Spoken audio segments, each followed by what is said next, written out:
The world of 1914, a time of modern technology, culture, and fashion, truly the height of civilization. Let's have a war. Everyone knew a big war was coming. France wanted some stuff back that Germany had taken from it. Germany wanted to take more of everyone's stuff, and they were building a big sexy navy that was making them very uncomfortable. These two empires thought they were really cool, but lots of different people who lived there didn't think it was so cool, and some of them had even been declaring independence with help from Russia. Everyone was talking about each other behind each other's backs, during the fact that military technology had come a long way since the last major war, and suddenly everyone was pretty eager to beat each other up. In this area of Austria-Hungary lived some Serbs and Bosnians who hated living in Austria-Hungary. So the Austro-Hungarian Archduke Franz Ferdinand goes there for a nice drive in an open-topped car with his car's route published in advance. And that went just about as well as you'd expect. Some assassins were waiting for him along the way and threw bombs at his car, but they missed and blew up some officers behind him instead. So the Archduke goes into hiding, leaves Sarajevo, and the whole war never happens. Except no, the Archduke doesn't leave, but instead goes back out in the open-top car to visit the injured officers in hospital. The driver takes a wrong turn and by sheer coincidence gets stuck beside one of the failed assassins, who shoots him. Austria-Hungary is understandably pissed about all this, and they think the Serbian government had something to do with it, which they might have. So they go to their ally Germany and say, "Hey Germany, we're going to declare war at Serbia," and Germany is all for that. So Austria-Hungary send a big list of impossible demands to Serbia, and when Serbia refuses, they declare war. Austria-Hungary and Germany are friends, and Serbia is protected by Russia, who's friends with France, so they all declare war on each other. Montenegro joins them too. France and Britain also have a kind of alliance, so when France says, "Hey Britain, you got my back," Britain is like, "Maybe." And then they decide to stay out of it, which is great for Germany because Germany has a plan. They know that Russia is so big and clumsy that it will take them a while to get ready for war. So with this guy in charge, Germany will send all its troops into France at lightning speed while Russia's getting ready. Defeat France, they move all the troops to Russia and defeat Russia, and then we all speak German and meet Fasher Potast every day. Just one problem. France has loads of forts and defenses along its German border, and Germany can't waste any time fighting them, so Germany decides to go around them through Belgium. Belgium is neutral, but Germany wants to march 750,000 troops through it to get around France's defensive. They're hoping Belgium will just kind of sit down and shut up, but they don't. They fight back, and they're pretty good too, so they slow the Germans down. What's worse is that Britain shows up, and they're pretty pissed that Germany is invading neutral countries. So now Britain declares war on Germany. So Germany push on through Belgium and commit some atrocities along the way. They also wear spikes and sometimes skulls on the uniform. So if you're trying to not look like the bad guys, good job. The Allies have a propaganda extravaganza, and this starts having an influence around the world, notably in America. The US President Woodrow Wilson sees himself as a bit of a Jesus figure and spends most of the war trying to get everyone to just hug it out. But there's also a large population of ethnic Germans living in the United States, and when the war first broke out, they were like, "Yay, Germany." But now that they're committing atrocities in Belgium, they're less enthusiastic. Let's play Spot the French Soldier. Did you see him? Easy, right? He's wearing a bright blue uniform with red trousers. And do you know who else spotted him easily too? The Germans. So when the French were slowly marching in columns through the countryside, the Germans easily tore them to shreds with their giant guns. All the nations involved in this war went in with an old-school war mentality, and all of them had to update their uniforms and tactics a lot during the Great War. Because this war was going to be like nothing anyone had ever seen before. Russia's ready for war, and way earlier than expected. Hey, Austria-Hungary, can you get on top of that? Oh yeah, sure, we've got this, Milt. So Germany has to send some troops back to the east to defend against the Russians. The chief of staff of the Austro-Hungarian army is this guy, and although he is handsome, he turns out not to be the best military strategist. Austria-Hungary constantly ignores Germany's advice, and then comes running back to Germany whenever they get in trouble. Austria-Hungary even gets its ass kicked by tourney Serbia, who repels all their invasion attempts at the start of the war. It's better news for Germany in the north, though. They almost completely wiped out the Russian Second Army. Back on the Western Front, the Germans continue advancing and are in sight of Paris. At this point, anyone would be forgiven for thinking the Germans were going to get that quick victory after all, but then things start to go wrong. The French commander-in-chief knew something had to be done, and he ordered his armies to stop retreating. In the resulting battle, a gap opened up in the German lines. If a gap opens up, the enemy can use it to flank you from the side and behind, so the German armies have to retreat. The Allies launch a counterattack, so the Germans dig into defensive positions. The Allies do the same. Then both sides move north, trying to outflank each other along the way. When they reach the sea, they're in a stalemate with trench systems running the whole way from the coast to Switzerland, the beginning of trench warfare on the Western Front. To which how trench warfare works: two opposing lines of trenches with no man's land in between. One side would trouble the other with hundreds of thousands of artillery shells, sometimes for days at a time. This had a huge psychological effect on my soldiers, leaving many shell-shocked. Then, the attacking troops would re-evert trenches and rush across no man's land, a muddy wet mass of shell craters and barbed wire. The defending trench would unleash machine gun fire on the attackers, inflicting thousands of casualties. The attackers would send wave after wave until either they gave up or the opposing trench was finally overrun. There would be months of fighting and the deaths of thousands in order to gain a few meters or kilometers of land. Living in the trenches was hard work too. Corpses, mud that could swallow you whole, pools of poisonous water, rats, disease, the smell. It's insane that millions of soldiers put up with these conditions, and commanders ordered them to do so for years. With both sides stuck in a hard stalemate, they knew this war wasn't going to be about taking territory, but about simply wearing each other down. The Allies had plenty of men to expend from its overseas dominions, and the British also started a naval blockade, so Germany couldn't import stuff, like food.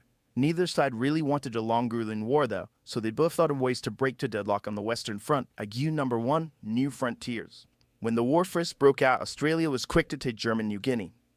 The Allies also quickly jumped on Germany's colonies in Africa, and particularly in German East Africa. Locals were enlisted as soldiers and carriers by both sides, leading to a tragic loss of life for the native Africans.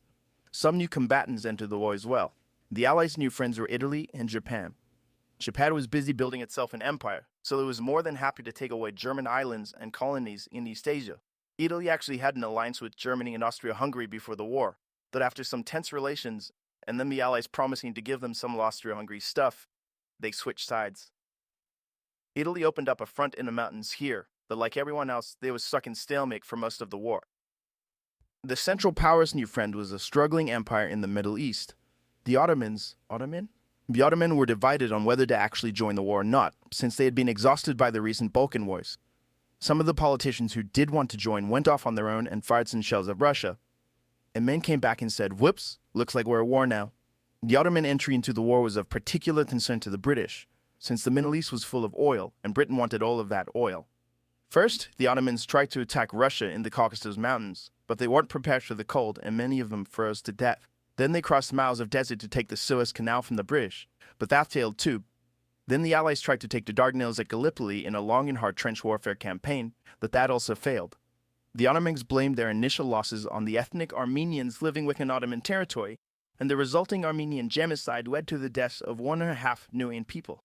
Then the Germans sent spies into Afghanistan to try to convince the Arab tribes there to rise up in jihad against the British and attack India. But that plan failed, partly because the spies got bored, brewed their own alcohol, and got drunk, which is a bad thing to do in Afghanistan.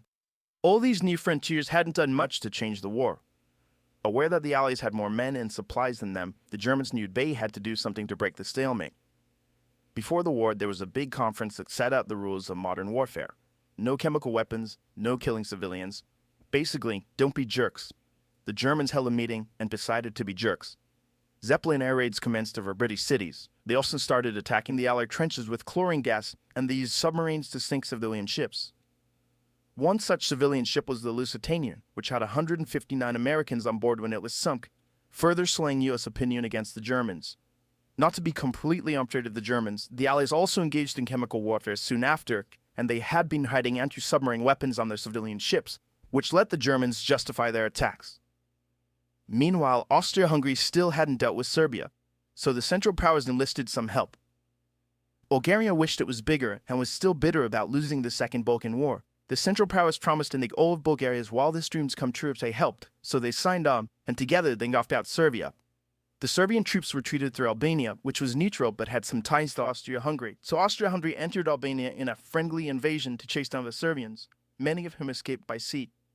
It's 1916, and a lot is happening. As if they didn't have enough enemies already, Germany added one more to the list. Portugal had been getting a bit chummy with the Allies behind the scenes, and Germany didn't like that one bit. Around the same time, the only sea battle of the war happened. Those sides had a new powerful class of battleships called dreadnoughts, but they were so expensive to build that neither side wanted to risk losing them in a battle, so they kept them in port, except for one time when they had a big fight and a bunch of them got damaged, so they didn't try them out again. The UK started conscripting men to the army, so they had plenty of reserves, which is just as well because the Western Front was about to get brutal. The longest and one of the bloodiest battles of the war started when the Germans launched an attack around the French city of Verdun. The French defended it desperately, leading to hundreds of thousands of casualties. Under pressure, the French called on its allies to do something to draw the Germans' attention away, so the British started their own long and brutal fight, the Battle of the Somme, with 60,000 British casualties on just the first day. It was also here that the British first used one crazy brand new piece of sci-fi technology.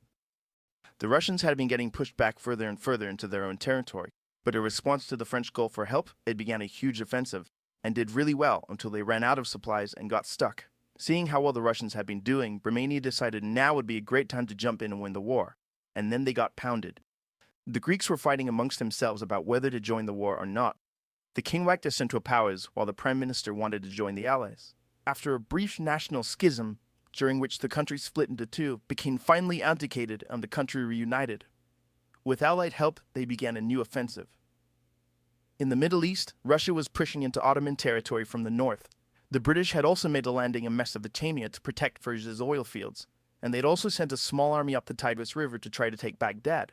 But the army got sieged in the town of Kut along the way, and eventually surrendered. A new offensive was launched from the south, with all that physical warfare. The offensive was aided by one famous British officer, better known as Lawrence of Arabia, and helped lead the Arab tribes in a revolt that wreaked havoc on the Ottoman supply lines. By the time 1917 rolled around, everyone was exhausted. There were mutinies in the French army, the German populace was starving, and the war had drained all of Russia's supplies. There was no clear winner, and it was still anyone's war. The only question now was, who was going to break first?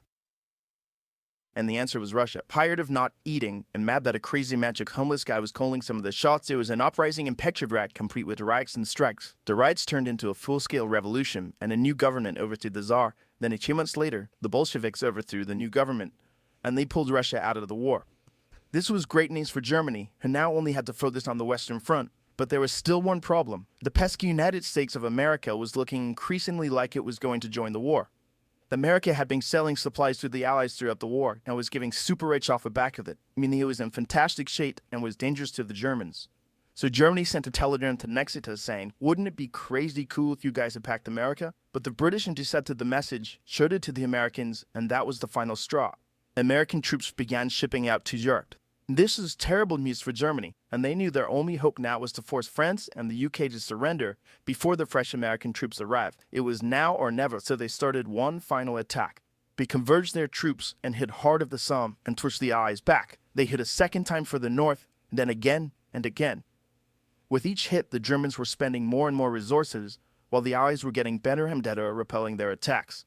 By the fifth punch, the Allies held the line and even pushed back. With American troops now arriving in larger numbers, the Allies launched a counterattack, and that was it. The Central Powers were being pushed back on all fronts. Bulgaria collapsed first, followed by the Ottoman Empire, then Austria-Hungary, and finally on November 11, 1918, at 11 o'clock, Germany surrendered. At the peace treaty, Germany was forced to reduce its military, accept war guilt, and pay the bill for the war. After indescribable suffering and millions dead, the world learned its lesson and never had such an awful war again. For about 20 years.